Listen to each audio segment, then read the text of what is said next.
A commitment to engage in interreligious dialogue has been, at least since the Second Vatican Council, an integral dimension of the Church's activity in the world. The reason for this commitment is made plain in the Declaration on the Relation of the Church to Non-Christian Religions, or Nostra Aetate, as it is more commonly called, wherein it is asserted, "The Catholic Church rejects nothing of what is true and holy in these religions.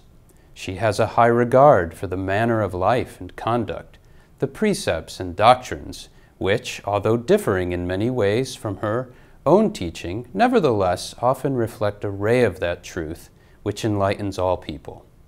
The Church, therefore, urges her sons and daughters to enter with prudence and charity into discussion and collaboration with members of other religions." This seminal document, produced at Vatican II, was truly a revolutionary moment in the history of the Church,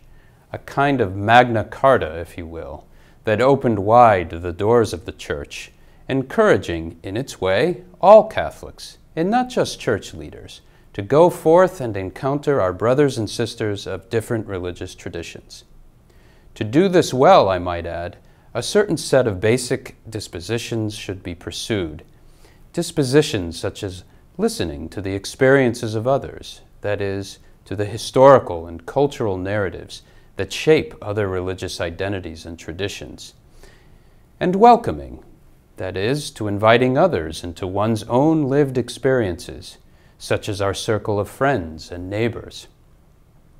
Such basic ways of engaging others of different faith traditions really sets in motion the mandate of Nostra Aetate by fostering understanding, empathy, and friendship, qualities that help to establish a fertile ground for authentic interreligious dialogue that can then serve the common good by helping to overcome the actual consequences of failing to pursue dialogue, namely, the mutual ignorance and intolerance that has plagued the world for centuries. The point of Nostra Aetate and the Church's programs of interreligious dialogue that originate with it was and is to establish a foundation of trust and mutual collaboration between people of disparate beliefs, which can help not only to advance a robust exchange of theological viewpoints that promote greater understanding, but also, and especially, can help to foster intercultural and interpersonal exchange that contributes positively to the world community. This last point, while not, of course, intending to dismiss differences, which are real, intends rather to focus more of our energy as Catholics toward identifying together the positive and often similar dimensions of our respective religious traditions,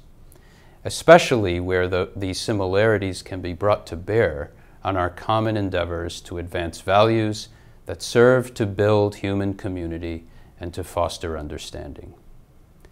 By conceiving of dialogue in this manner, it should not be thought that the Church eschews theological differences for the sake of mere peace. On the contrary, dialogue should be understood rather more robustly as striving with intention to create an environment that encourages listening and learning from the other, which then leads to mutual esteem, which can then develop further into authentic trust and friendship, which, it is hoped,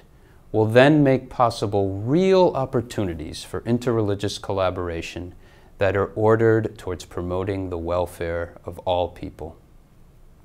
Finally, it is important to note that the Church's embrace of interreligious dialogue has been a real priority of recent popes. Indeed, every pope since the promulgation of Nostra Aetate has, to one degree or another, reaffirmed the Church's, and so their own, commitment to interreligious dialogue as it has been described here. For example, even before the conclusion of Vatican II, Pope Paul VI began to plant seeds for a future of positive engagement with the world through intentional dialogue when he asserted that Speaking generally of the dialogue with which the Church of today must take up with a great renewal of fervor, we would say that it must be readily conducted with all people of good will, both inside and outside the Church. It should be recalled that openness, while perhaps seeming obvious to many today, was not very common prior to Vatican II.